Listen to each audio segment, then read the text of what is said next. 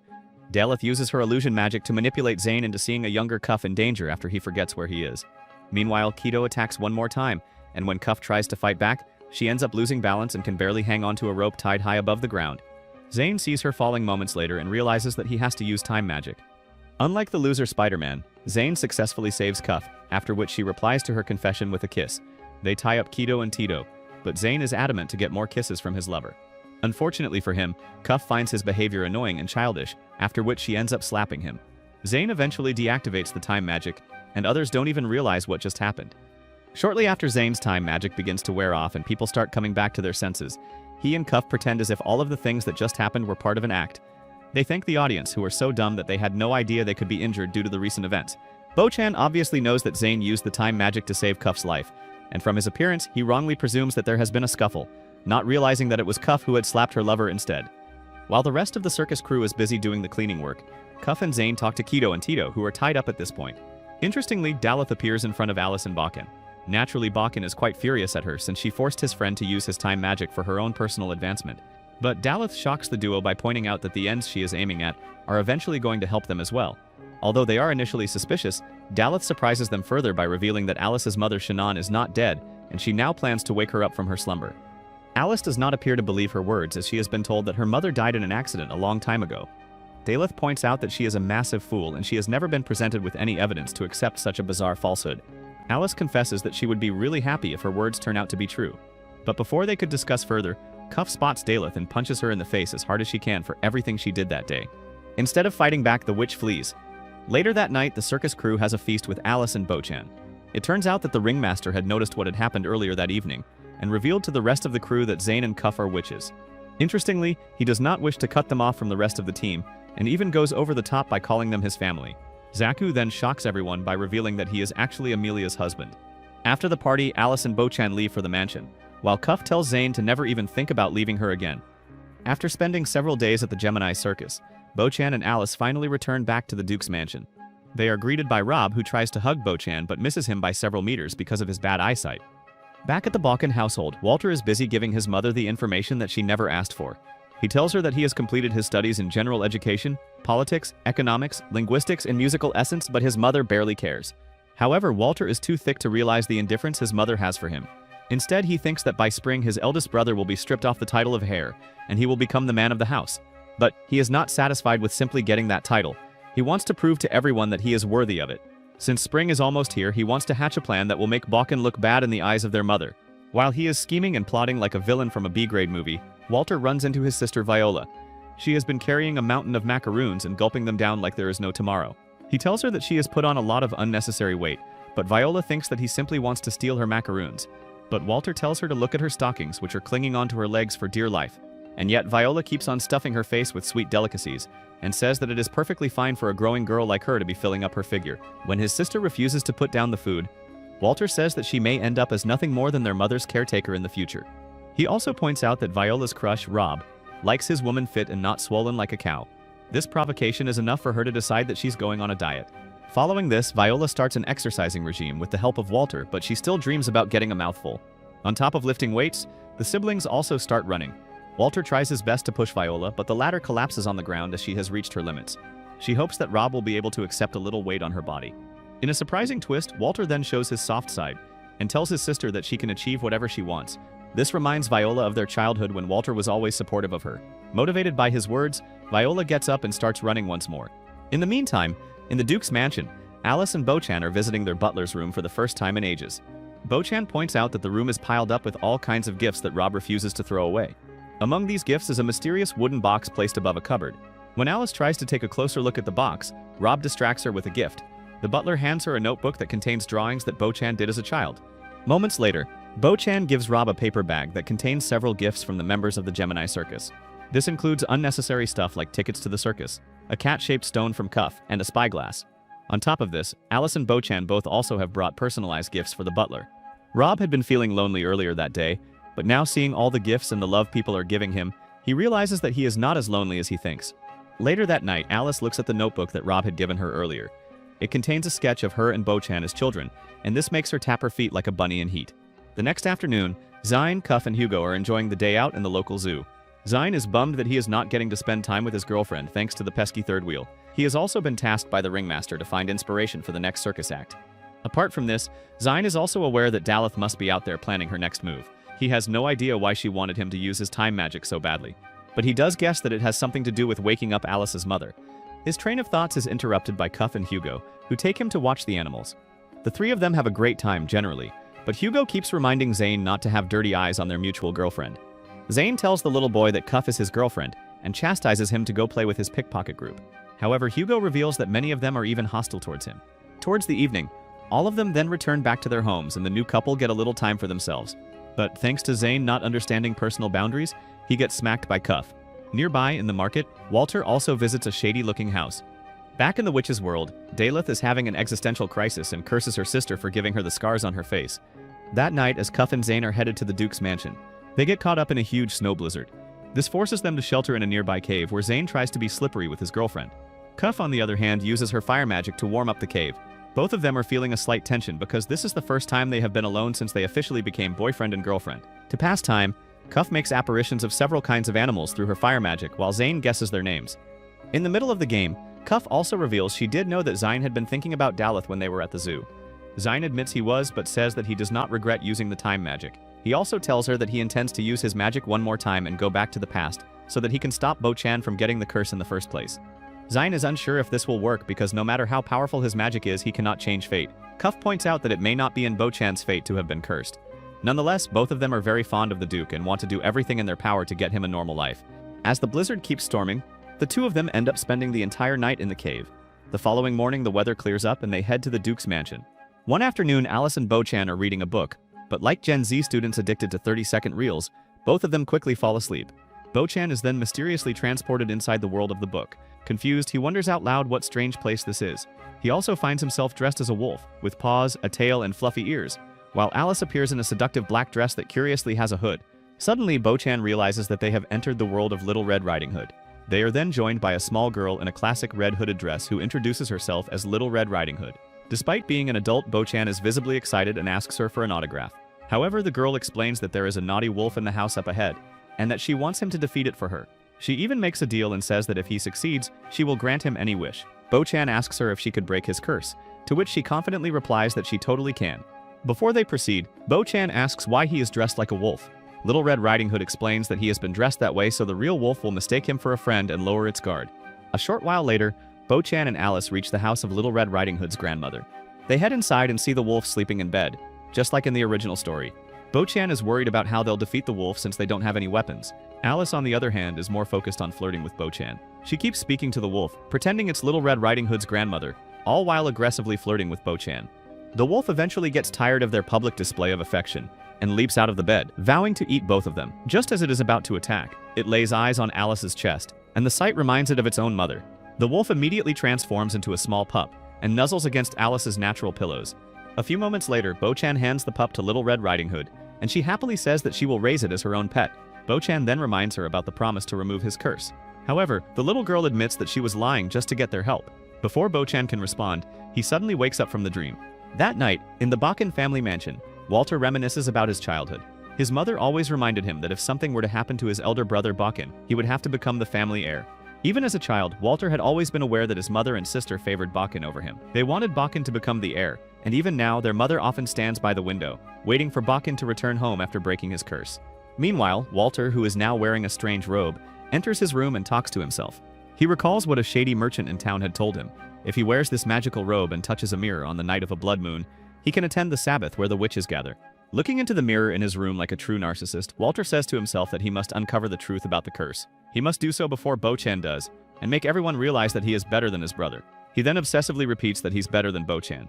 Unbeknownst to him, his mother is quietly watching from the doorway. Walter then places his palm on the mirror and is transported into the world of the witches. Meanwhile, in the Duke's mansion, Alice informs Bo-chan that she also wants to attend the Sabbath to see if what Daleth said was true. At the circus a few days earlier, Daleth had told them that she planned to wake Alice's mother Sharon from her magical slumber. Since they hadn't finished their conversation, Alice now wants to meet Daleth personally. Then she pulls out a magic stone that Cuff had given her from a rather inappropriate place. Using the residual magic in the stone, she and Bo-chan travel through a mirror into the witch's realm. On the other side, Walter arrives at the witch's world and hides behind a tree. To his surprise, the gathering is far larger than he had imagined. Nearby, the two baddies Kido and Sato inform the congregation that their leader Daleth will not be attending the meeting. Walter hears this and decides that he must meet this leader of witches at any cost. Before he can do anything, Bo-chan and Alice also arrive via a magic portal. The gathered witches notice Bo-chan and start chasing him, leaving Alice alone with Walter. Once the crowd goes away, Alice and Walter begin walking away from the spot. During their conversation, Alice casually notes that Walter's personality is quite similar to Bo-chan's. Walter clearly doesn't like being compared to his brother, and ends up nosebleeding out of frustration. Eventually, they reach the church where Daleth lives. Before they can enter, a strange-looking dwarf steals Alice's necklace and runs away. Walter manages to trip the dwarf and demands the necklace back. However, the dwarf, having overheard their earlier conversation, mocks Walter, repeatedly calling him the second son. Irritated, Walter and Alice chase the dwarf into a bizarre house. The dwarf continues taunting Walter and keeps slipping away from his grasp, turning the chase into a game of hide-and-seek. The continuous teasing frustrates Walter, and it even prevents him from concentrating. But then, for the first time in his life, he realizes that the dwarf is deliberately using his anger against him. Calming himself, Walter soon figures out that there are actually two dwarfs who look identical. Fortunately, the younger one does not mock Walter for being the second son. Walter cleverly uses this to his advantage and sows discord between the twins. Eventually, the younger dwarf snatches the necklace from his elder brother and hands it back to Alice. With the necklace retrieved, Alice and Walter finally arrive at Daleth's church. Walter, being a weirdo, decides to climb up and sneak in through the roof to spy on Daleth without being noticed. Inside, Daleth is an emotional wreck and on the verge of tears. She still hasn't recovered from the circus incident when her face was accidentally revealed. She begins to sob and lament how her cruel and sadistic older sister Sod disfigured her face. Walter, who has been eavesdropping like a typical mother-in-law, suddenly exclaims that he understands why Daleth is crying. Shocked by the human's presence, Daleth prepares to swat him like an insect. But Walter tells her his own story, how he has always lived in his brother's shadow, how he was never good enough in his family's eyes. He encourages her, saying that she doesn't need to hide the scars left by her sister. Moved by his words, Daleth reveals her face openly for the first time, and Walter tells her that she is beautiful. Just then, the other witches arrive with their prisoners, Bo-chan and Alice, who are bound in chains. However, upon seeing Daleth without her mask, the witches panic and run away, believing they've intruded on something private. Nonetheless, Walter goes full soft boy and encourages Daleth to embrace who she is, telling her that nothing will change if she keeps hiding from the world. Inspired by his words, Daleth finally steps outside and shows her real face to the other witches. including her scars. She promises to stop wallowing in sadness and instead try to build a normal life and relationships with others. In the meantime, Viola brings herself and her exhausting over-the-top energy to the Gemini circus. Zane welcomes her and then takes her to the dungeon where Cuff is taking care of the circus's new lion. To Viola's utter horror of Viola, the lion appears to be eating Cuff, but thankfully, Cuff stands up completely unharmed and says that the lion was simply playing with her because it sees her as its mother. Zane then adds that the two girls should go and have fun in the town until the show starts. Following this, the two girls head to the town and as usual immediately get distracted by a lot of cute stuff and food. Both of them enjoy their day out, especially Viola, who has barely left the house lately. Cuff asks what she has been doing nowadays, and Viola replies that she has been studying every single day. In her excitement, Viola also blurts out that she is happy that she is getting a chance to hang out with a friend. She immediately tries to act like a mysterious edgy girl by pretending that she didn't call Cuff her friend, but the latter cheekily tells her not to walk back on what she just said. Shortly afterwards, the two girls head to a clothing store where Viola plans to give Cuff a complete fashion makeover. Cuff tries the dress that Viola picks for her and comes out looking really beautiful. She thanks Viola for choosing the dress and says that she should try becoming a fashion designer. They also realize that the time for the circus's opening act is almost here, so Cuff promises that she will blow a kiss to Viola during her performance and the two of them head back to Gemini. As usual, Cuff puts on a great show for a packed house and leaves everyone, including Viola, in awe. She also keeps her promise and blows a kiss towards Viola, making the latter blush like a teenage boy flipping through a magazine for the first time. Back at the world of the witches, Walter lets his elder brother and Alice out of the chains. Alice then asks Daleth to reveal every information about her mother. The chief of the witches agrees to do so and opens up a portal so that she can tell the visitors the story in a more visual way. As they are walking through the portal, Walter and Bochan start to quarrel once more over a trivial thing. However, it is more than noticeable that the witch takes the side of Walter because she is secretly smitten with him. Shortly afterwards, they arrive at a room in the interior of the portal which contains a casket in the middle. Daleth opens the casket and to the surprise of everyone present there, it contains the body of Sharon. This obviously deeply affects Alice, but Daleth quickly points out that her mother is not indeed dead, but rather in a deep long sleep. Daleth tells everyone that her supposed death in an accident was a lie told by Rob. Alice touches her mother and realizes that she actually is not dead because her skin is still warm. Daleth then adds that it was her sister Sade who put a curse on Sharon, on the same day that she put a curse on Bochan. Since her sister was a magical genius, both the curses are really difficult to break. This is why Daleth wants to wake Sharon up so that she can finally know how her sister actually died. Since the confusion is now over, the visitors get ready to go back to the real world. But before they leave, Daleth tells Alice that she will answer one more question if they have any further curiosities. Bochan jumps in like a greedy child and asks to know more about his curse. However, since Daleth is simping over Walter, she gives him the opportunity to ask any question he wants. Thankfully, Walter also asks about the series of events that happened at his home during the time when his brother was cursed. Following this, Daleth takes the visitors inside her memory of the day when Bochan was cursed. They then soon arrive on the lawn of the Bochan household as apparitions. There, they see young versions of the brothers playing around the grounds. Also nearby is Sharon, who is hanging the laundry to dry. Then, they notice the younger version of Daleth, who is wearing a mask and cowering behind her sister Sod. The sight of seeing her intimidating elder sister is so scary that Daleth begins feeling physically nauseous. She promises to keep relaying information about Bochan's curse, but forbids the humans from coming to the Sabbath. Seconds later, Alice and Bochan wake up in their mansion right in front of the mirror that they had used to go to the witch's world. Both of them are very satisfied with what they witnessed that night, and they also add one more mission to their list: find a way to wake up Sharon alongside breaking Bochan's curse. On top of this, Bochan also realizes that he wants to make friends with lots of witches and humans instead of being scared of them. Similarly, Walter has also safely made it back to his home, but instead of being thankful of what he experienced, he has already started to plot how to bring down his elder brother. Later that afternoon, Bochan discovers yet another weird gift from Zane, a genie lamp. He thinks the lamp is more of an ornamental prop rather than an actual magical lamp, but when he rubs it, a genie, who has taken the form of a seductively dressed Alice, appears from within. The genie grants Bochan 3 wishes, and the latter immediately says that he wants his curse to be broken. So the genie chants a strange mantra, and then casually says that his curse has been broken. However, Bochan cannot be sure, so as his second wish, he asks for a way to confirm that his curse has been lifted. The genie then conjures up a rose and hands it to Bochan. To his surprise, the flower does not die even when he touches it, which confirms that his curse has been lifted. Unfortunately, the genie informs that she couldn't completely eradicate the curse and had to transfer it to someone else. This dampens Bochan's mood because he does not want to be happy at the cost of someone else. So for his third wish, he wishes things to be back to as they were before. That night, Alice has to go somewhere else for a few hours, so Bochan comes to the front door to accompany her. The two say goodbye for the time being and head their own ways. However, Alice keeps remembering how Bochan unselfishly chose to be cursed instead of causing someone else any kind of discomfort. This makes us so emotional that he runs to the window of Bochan's study and taps on it to catch his attention. Bochan looks at her from the other side of the window and his jaw drops to the floor when she asks him to kiss her. The duo then share their first kiss from either side of the window. A few days later, Walter is reading in his study, while heavy rain pours outside. As he gets up to close the curtains, he suddenly notices Daleth standing alone by the mansion gate, like the ghost from a B-grade Hollywood movie. Acting like a gentleman, Walter heads out into the rain and brings her inside the mansion. As they walk through the corridors, Daleth begins to reminisce about the past. She recalls how she and her sister used to visit this mansion quite often. She mentions that she frequently saw Gerbera, Walter's mother, during those visits. Daleth explains that Gerbera was extremely close to Sharon, and ever since Sharon's death, Gerbera has not been the same. Walter and Daleth sit down to continue their conversation over a cup of tea. However, when Walter goes to the kitchen to get more tea, Daleth mysteriously vanishes from the mansion like the hot girl does after seeing your height in real life. Meanwhile, Alice is having a private conversation with Rob, the one-eyed butler. She asks if he knows about the two women in white habits who used to visit the mansion. Rob is momentarily surprised, but Alice continues and says that she knows that Rob had lied about the circumstances surrounding her mother's death. However, Alice adds that she now knows Rob was simply protecting her. She says that knowing her mother's true fate would have been too much for her younger self to bear, so Rob had told her Sharon died in an accident. She also recalls that when she first asked about the two women, Rob pretended not to know anything. Upon hearing this, Rob sighs, lights a cigarette, and finally admits that what she says is true. Alice continues to annoy him like a bug, and asks him to vomit out everything he knows about the two women. Rob begins by saying that he first laid eyes on the two women many years ago, back when they all lived together in the same mansion. He explains that the master, referring to Bo-chan's grandfather, was a deeply religious man, so Rob never thought that he was doing some nasty stuff with them behind everyone's back. When Alice asks what kind of relationship Sharon had with Bo-chan's grandfather, Rob assures her that there was nothing shady between them.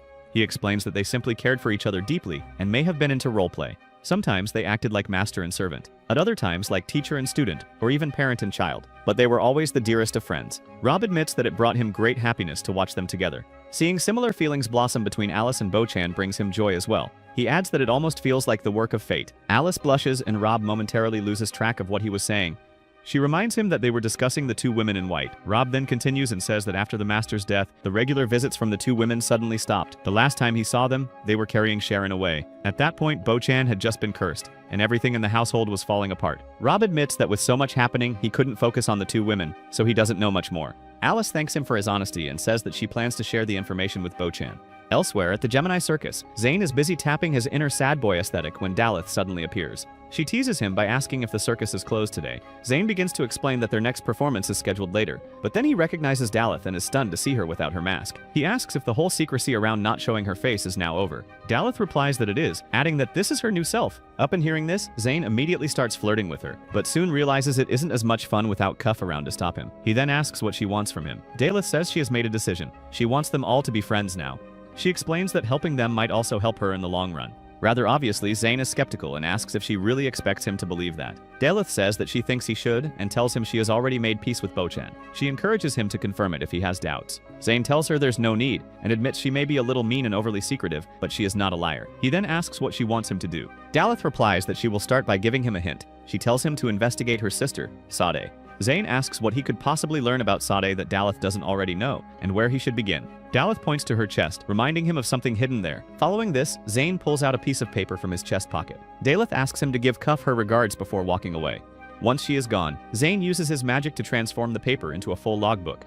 That night at the Duke's mansion, Bo-chan and Cuff prepare a small cake for Alice. Cuff says she is sure Alice will love it, but a wet wimp Bo-chan asks if she's certain, then thanks her for being there. Cuff cheerfully replies that she wouldn't miss it for the world, joking that it's Alice's second birthday.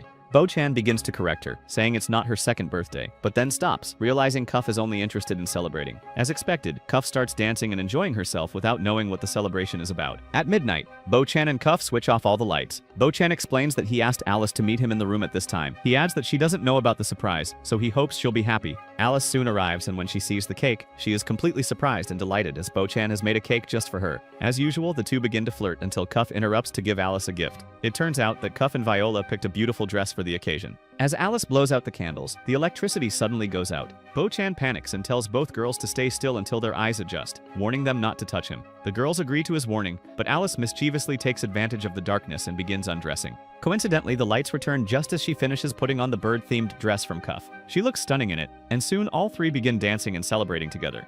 After the party ends, Bo-chan notices a large hole in the roof of Alice's cottage. He says the boards must have rotted, but is relieved the rain has stopped. He takes full advantage of this by deciding that Alice should sleep in the mansion for the night. Suddenly, Kido arrives and asks if they have seen Daleth. The humans are surprised to see the bikini-wearing witch, but Kido explains that Daleth had asked her to visit Bo-chan and extend a hand of friendship. Kido then volunteers to repair Alice's cottage using her plant manipulation magic. The humans thank her for her kindness and return to the mansion for the night. However, Bo-chan is unable to sleep due to the tension in his pants, so he heads back to the cottage a few hours later to check on the progress and brings tea for Kido. They talk, and Kido explains that Daleth never intended to become the leader of the Witches' Sabbath, and it was something she was pushed into. Despite the history of hostility between humans and witches, Daleth now wants to pursue peace and friendship. By dawn, Kido not only repairs the roof, but also replaces all of the furniture in Alice's cottage. Bo-chan and Alice are grateful and promise to invite her to every party from now on.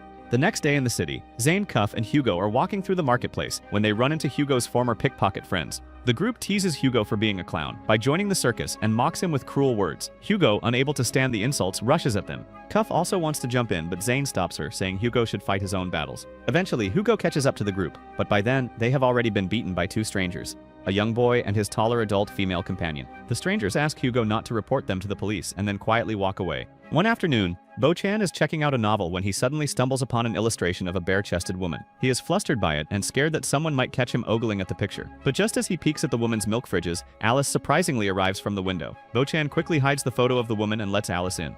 Unsurprisingly, she already knows how big of a weirdo he is but doesn't seem to mind it. More importantly, Alice has brought a flying broom with her. Bo-chan does not believe that the broom she's carrying can actually fly, but she reveals that it was a gift from Kido. The two of them then sit on the broom and start floating throughout the mansion. However, even while having fun, Bo-chan cannot help but think about Sade, the witch that put the death curse on him. He channels his inner Gandhi since he does not hold any resentment or hate towards Sade in his heart. Rather, he would have loved to talk with Sade so that she may have lifted the curse on him on her own. Later that day, Cuff and Zane arrive at the Duke's mansion along with their luggage. Bo-chan is surprised as they usually only come to stay for a few hours. However, Zane explains that a few weirdos, one strange-looking small child and an old woman, came looking for him at the Gemini Circus. Zane is sure that they are after his time magic, and thus he and Cuff decided to lay low for a while. Bo-chan tells them to make themselves at home and stay as long as they want to. Then Alice and Cuff head downstairs while the boys stay behind. Bo-chan wants to talk to Zane about what happened at the Witch's World during the Sabbath. On the other hand, Alice gives Cuff a maid's dress for the time being. The latter is super eager to help around the home, and in her overexcitedness, she ends up causing a small explosion due to her fire magic. Unbeknownst to them, the two strange weirdos hear the bang-on and realize that both Zane and Cuff are in the mansion.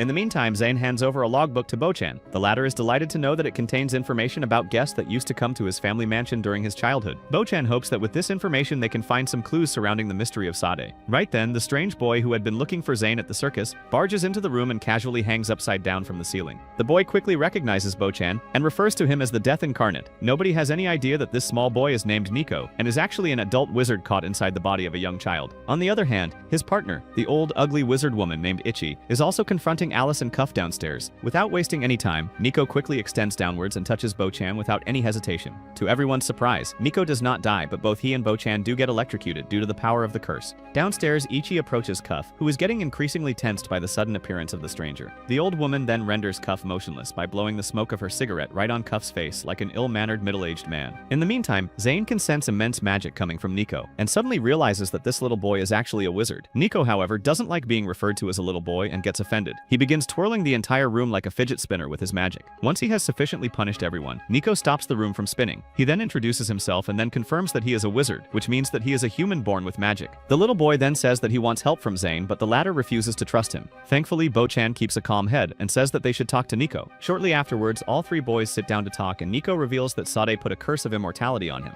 That is why he tried to touch Bo-chan, and despite doing so, managed to survive. Nico then drops a bombshell and says that it was him who killed the powerful witch Sade. It turns out that the wizards once used to live peacefully among their own community, but one day Sade appeared and announced that humans were too filthy and unqualified to use magic. She then turned Nico into a child and placed the immortality curse on him. The wizards decided that something had to be done, and they prepared in secret. Then one night, a group of several wizards attacked Sade, but the latter turned out to be more powerful than every wizard combined. In a stroke of irony, Sade was eliminated by Nico, who survived only because of the immortality curse that was placed on him. The price for removing the witch was heavy, as several wizards had to sacrifice their lives. Now Nico sought out the witches because he wants Zine's time magic. The little boy wants to use this magic to go back to the time before he was cursed and eliminate Sade before she can cause any damage. In fact, Nico says that he has even gathered a group of wizards for this difficult task. However, Zine refuses to participate in this selfish and frankly childish plan, and says that he has no interest in removing any other curse than Bo-chan's. But Nico has done his homework, and says that he knows Zine has a lot of talent, but doesn't actually have the control to use his magical abilities to their full potential. Nico offers Zine and Bo-chan a chance to come to the wizarding school, so that they can learn how to control magic. He tempts Zine by saying that the school is actually co-ed, and there will be lots of good-looking women there. Downstairs, Ichi has also sparred with Cuff several times, and each time she has managed to beat the witch. This makes Cuff feel incredibly humiliated, as she thinks she is not strong enough to protect Alice. But Ichi also offers Cuff the opportunity to come to the wizarding school and hone her magic magical abilities. Once everything is done, the two wizards then leave the Duke's mansion in a flying chariot. But before they can leave, Bo-chan jumps on the wheel because he wants to talk something with Nico. While hanging precariously to the chariot like my walnuts hang in my shorts, Bo-chan tells Nico that they must find a different way to lift their curses. It is clear that Bo-chan does not want to motively harm Sade, even if she has caused him a lifetime of trouble. However, Nico brushes over this conversation and hands a bag containing necessary items for the reasoning school over to Bo-chan. He then wraps Bo-chan in a magic tablecloth and throws him down towards the ground. The very next morning, Cuff and Zane decide to head back to the circus now that the wizards are gone. But rather surprisingly, both of them have made up their mind to go to the wizarding school.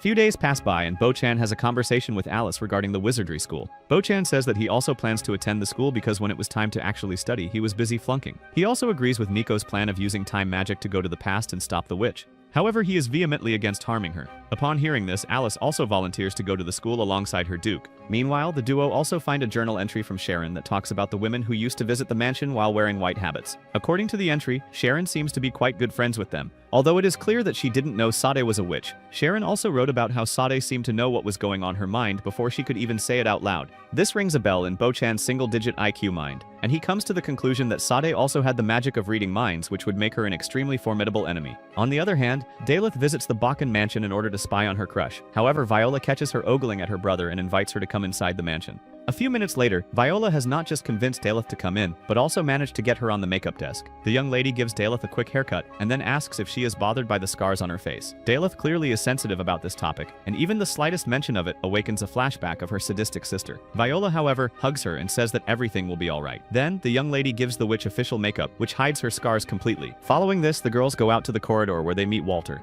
Daleth is flustered to see her crush, but Walter is so dumb that he barely sees that Daleth has covered her scars for him. That afternoon, Viola visits the Duke's mansion and sits down for tea. Bo-chan wonders whether he should ask Viola to come with him to the wizarding school, but he remains unsure if he should do that. But even before you can say anything, Viola has already sensed that there is something strange going on. She then looks around the room like an addict searching for white powder, and quickly finds a strange backpack in one of the closets. The backpack contains a school uniform, and Bo-chan lies to her that sometimes he likes wearing schoolgirl uniforms. However, right at that moment, Cuff arrives from the window. She immediately asks what she should pack for the wizarding school, without realizing that Viola is also present. Bo-chan is now forced to tell his sister the truth, and Viola invites herself for the journey. The very next day, the whole group travels towards the wizarding school by train. In fact, even Walter has joined them in this journey, much to the surprise of his elder brother. But Viola reveals that their mother only allowed her to go for this tour under one condition. She would have to take Walter with her. Unbeknownst to the group, Daleth and her faithful sidekick Keto have been continuously spying on them even when they are in the train. In the meantime, Cuff and Zane finally come clean and tell little Viola that they are actually witches. The little girl is barely surprised at this revelation and instead asks what kind of magic they possess. Cuff is thankful that Viola reacted positively, and so she shows off her fire magic.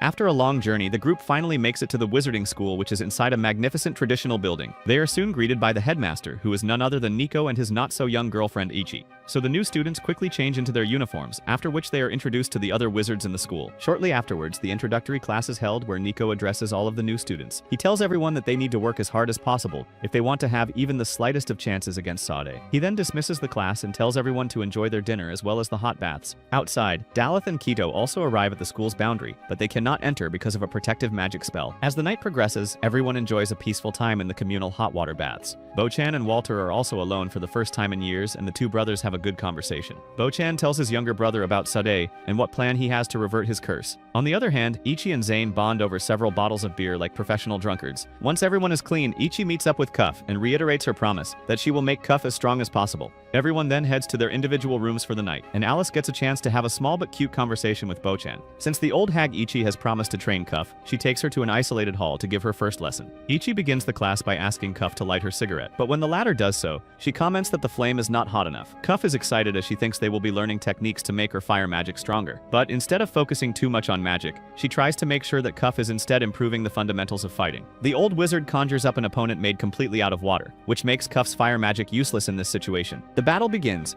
and Cuff's athleticism is on full display as she repeatedly destroys her opponent. She also thinks that this is a good physical exercise, but it is not making her magic any stronger. Ichi, who is watching this, knows that Cuff thinks too much during combat. The wizard also knows that Cuff's kindness and empathy towards others is a hindrance during battle. She teaches her how to not get swayed by the thoughts of bochoni or defeat, and instead be completely focused on the present moment. The class ends with Cuff passing out as the training is intense, and Ichi is not very kind to her. However, Ichi still feels that Cuff has a lot of potential, and she is eventually going to do well. Once this morning exercise routine is over, Cuff joins other new students in their first class for the day. The teacher is none other than a short, overweight, middle-aged looking man named Free. In reality, he is a witch who is doing his best to impersonate Nico, physically as well as in mannerism. Free makes everyone take notes in class and even conduct a pop quiz. Bo-chan is the first one in the quiz, and he has no idea what the answer is. Thankfully, Alice intervenes and saves his backside one more time. Later that day, thirsty MILF Daleth infiltrates the school looking for Walter, not realizing that Nico has seen her and has also mistaken her for Sade. Without wasting any time, Nico attacks Daleth and is determined to kill her. However, when he comes to know that she is not Sade, but rather her less glamorous sister, he allows her to join the school as well.